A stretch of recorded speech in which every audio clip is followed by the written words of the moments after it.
It's probably the windiest I think I've ever tested here. There might have been one other day when we came a few years back, but I think the cool conditions is what really changes it. You know, when we come back and you're in, you know, sort of 90 degrees, the car gets pretty bad. And I think the other addition today we were trying to do was you know, do some aero testing for the race to try and get the package a little bit more like 2012 when we had a really good race here. You know, last year was a little bit spread out, so yeah, I think that's also made that difficult. But you know, we've always got plenty of stuff to do, and you know, it's always a lot of fun to be back at Texas Motor Speedway. It's pretty cool to see the big TV out there. I don't know that you ever come to grips necessarily. I mean, this place is tough. It's obviously a great racetrack. It's just difficult. It's difficult on everybody. It's particularly with, you know, the way the aero and tire combination is these days. We slide around a lot here, which makes it interesting for the fans and exciting. But I can tell you, my arms, I feel like I had more arm pump from 40 laps this morning than I did the entire Long Beach Grand Prix. So yeah, as long as it's not pack racing, it's fine.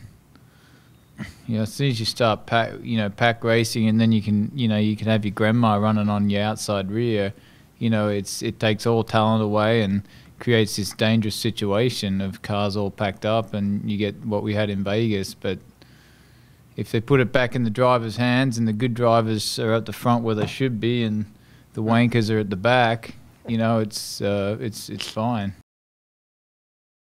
Last year was a little bit overboard as far as trying to spread the field out. We had 5 cars on the lead lap by the end of the race. I think it was a little bit confusing for the fans.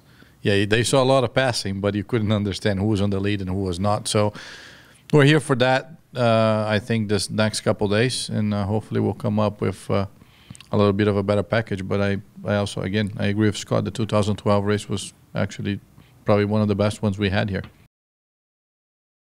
I think we need that balance to where just before pack racing, you know, where we're not doing 190s at the end of a stint. We don't want that either. Somewhere in between, I think, is the happy medium, and that's what we're going for. We're not going for pack racing. We're not going for a drastic change. So, just a little change. There's weeks like here, for example, the places that I've been in the Cup car before makes it harder. You know, if like Sebring was actually pretty simple, because I kind of had the memory of the IndyCar. I know it was a long time ago, but that's what I ran there always. So you kind of know the reference. Where, like here, for example, you know, you're used to lifting and braking and all that stuff to, you know, barely wide open, or you can run wide open. It's hard. It makes it fun, but it's so much quicker.